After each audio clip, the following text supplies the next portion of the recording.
Hey guys, Brian David Hitchin here. Wanted to make a real quick video. I was doing this drawing for Inktober, the third day today. The prompt was bait, so I had this like warrior guy just fishing. I'm gonna have to figure out how to fix it up though. I dribbled a bunch of fucking ink on my page, so kind of screwed it up. But anyways, if you've seen any of my art, if you've seen my stuff on Instagram, you may or may not have noticed that I don't really do a lot of backgrounds. I haven't practiced enough in them. It's usually just a floating figure in space with maybe a little bit of shading in the background to give it some contrast. But I'm trying to get past that. I'm trying to work on, being a more an artist with a more diversified discipline. I don't know what I'm tired. You know what I mean. I more versatile. There you go. That's the word I was thinking of. So I'm trying to do a simple nature background. But perspective is so important, and I don't think a lot of beginning artists really take it seriously.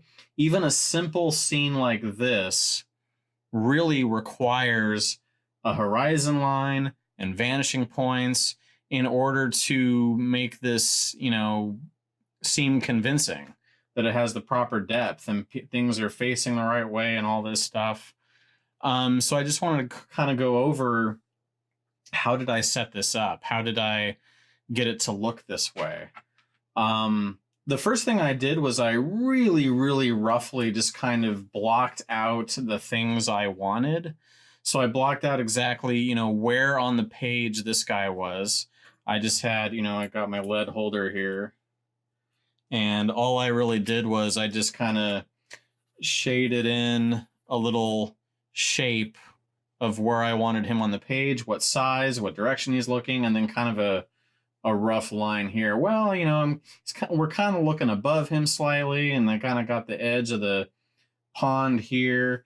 And so, this might be a focal point here where he's casting his line. And then the fact that we're looking down means that if we look forward, if we're standing and we're looking down on him, and if we look forward, where are we looking? And that's what the horizon line is. So the horizon line I decided is going to be about right here.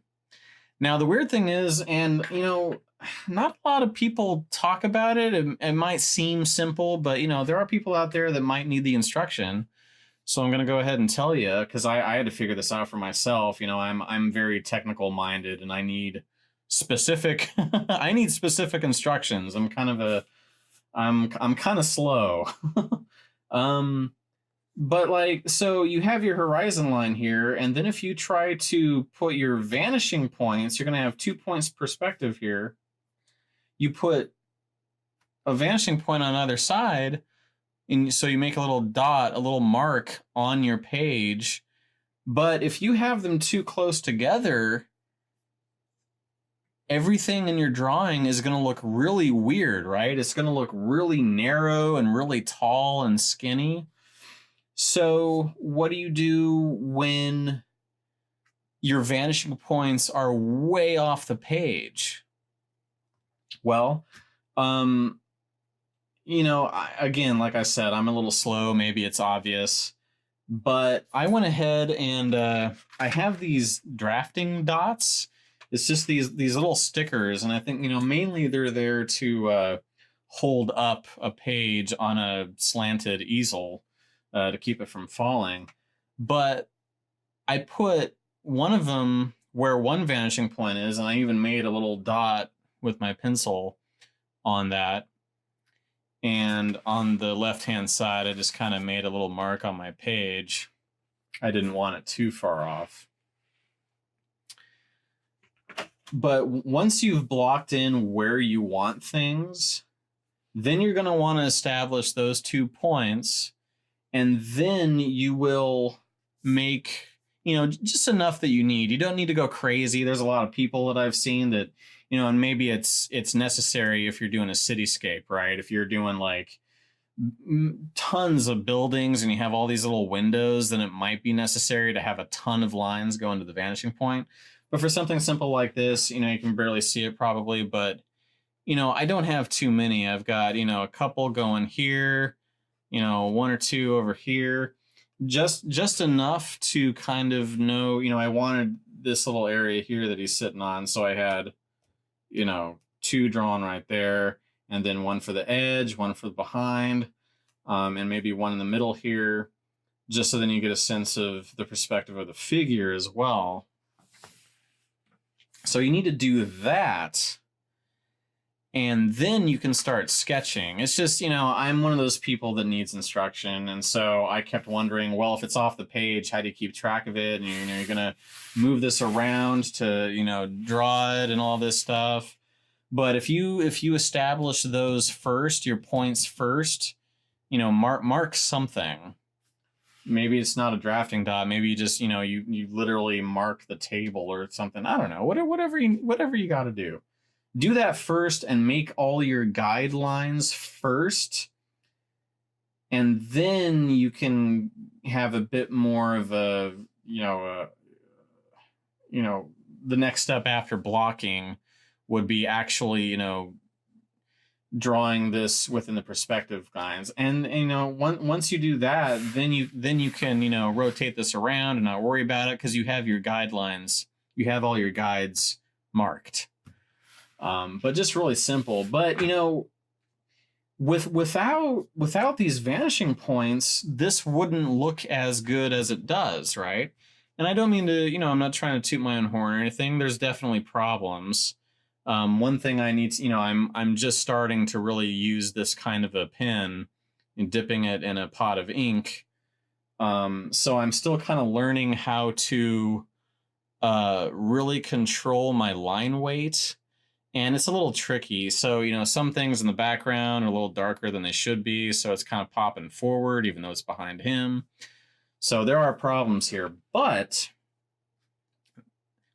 with these perspective lines going towards vanishing points, that's how you're able to, otherwise, how would you know where to have this end? Right? Because I made a line going right, and you can kind of see it going right down the middle of where he's sitting, and that's how I knew where to have that, because this line is going literally right down the middle. If I move it over to where this point is, right down the middle of where he's sitting and the cliff he's sitting on, and like boom, that's where that goes. That's where his hand is. That's where he's looking. That's how you're able to make, these lines behind him. Really, I mean, it just, everything adds up to something that just gives it just a little bit more depth and makes it a little bit more convincing. And I know that's one problem I have really bad with my art is, to me, everything has really looked kind of flat.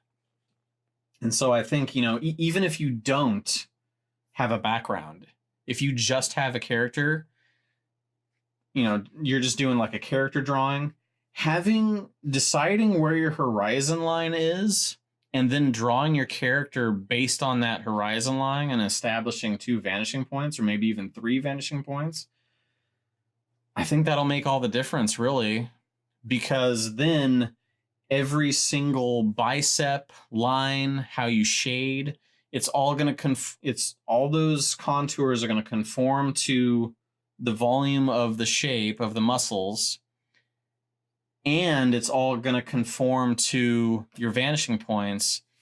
And I think that will really help you, with your drawings. If they're looking a little flat, I think, perspective plus shading along the volumes. So like right here, people sometimes wonder, how do you know where to make the hatch marks? Well, it's 2 things really. It's part of it is lighting, and then part of it is the form. So all of these lines here are kind of, they're conforming to the mass of that shape, of that form. And that's really how you do that. But every single one of these things contributes to a less flat drawing. So hopefully that helps. I don't know if I'm stating the obvious here. In my mind, I'm kind of a beginning artist. I mean, I have been drawing since I was 2 years old. So what? I've been drawing for like 30 years off and on. And I went to school and I didn't really learn much, but I'm really trying to do this professionally now. So I'm getting all the books and I'm trying to learn all the lessons. I'm trying to draw, a couple hours every single day. And I feel like I've even improved in the last few days. But, like I said, I still feel like I'm a beginner. So I'm kind of learning with you guys. But I hope this was helpful. Let me know down in the comments if you're having similar problems. If you've been doing these and you're not getting the results that you want, I'd love to hear from you and maybe we can figure it out together. But yeah, otherwise, I hope you guys have a great one and remember to draw every day.